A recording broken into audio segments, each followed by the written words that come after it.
Second livre de Samuel, chapitre 5. Alors toutes les tribus d'Israël vinrent vers David à Hébron et dirent : Voici, nous sommes tes os et ta chair. Et même auparavant, quand Saül était roi sur nous, c'est toi qui faisais sortir et qui ramenais Israël. Et l'Éternel t'a dit : C'est toi qui paîtras mon peuple d'Israël et qui seras le conducteur d'Israël.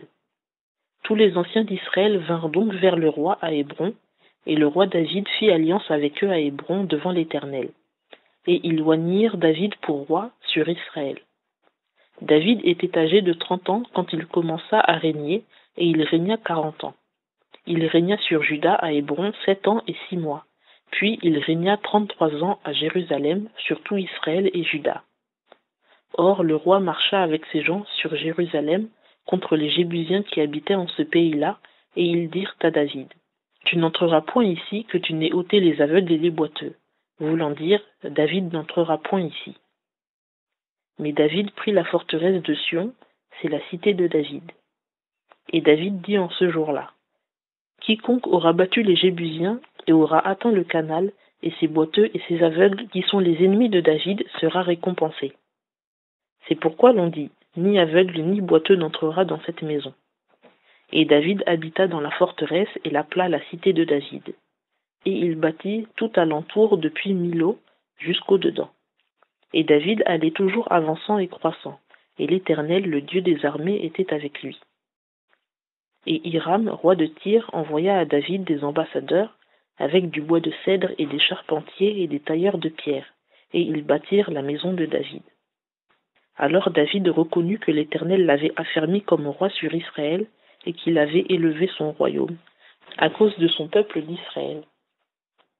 Or David prit encore des concubines et des femmes de Jérusalem, après qu'il fut venu d'Hébron, et il lui naquit encore des fils et des filles. Ce sont ici les noms de ceux qui lui naquirent à Jérusalem : Shamua, Shobab, Nathan, Salomon, Jibar, Elishua, Népheg, Japhia, Elishama, Eljada et Eliphélet. Mais quand les Philistins eurent appris qu'on avait oint David pour roi sur Israël, ils montèrent tous pour attaquer David, et David l'ayant appris descendit à la forteresse. Et les Philistins vinrent et se répandirent dans la vallée des géants. Alors David consulta l'Éternel en disant : Monterai-je contre les Philistins ? Les livreras-tu entre mes mains ? Et l'Éternel répondit à David : Monte, car certainement je livrerai les Philistins entre tes mains.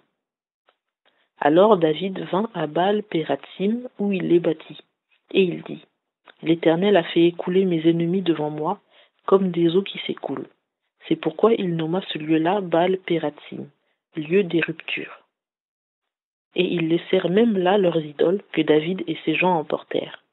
Puis les Philistins montèrent encore une fois, et ils se répandirent dans la vallée des géants.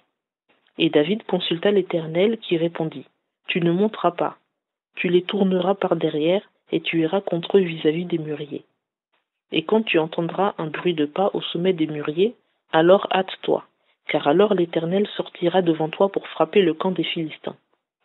David fit donc ce que l'Éternel lui avait commandé, et il battit les Philistins depuis Géba jusqu'à Gézer.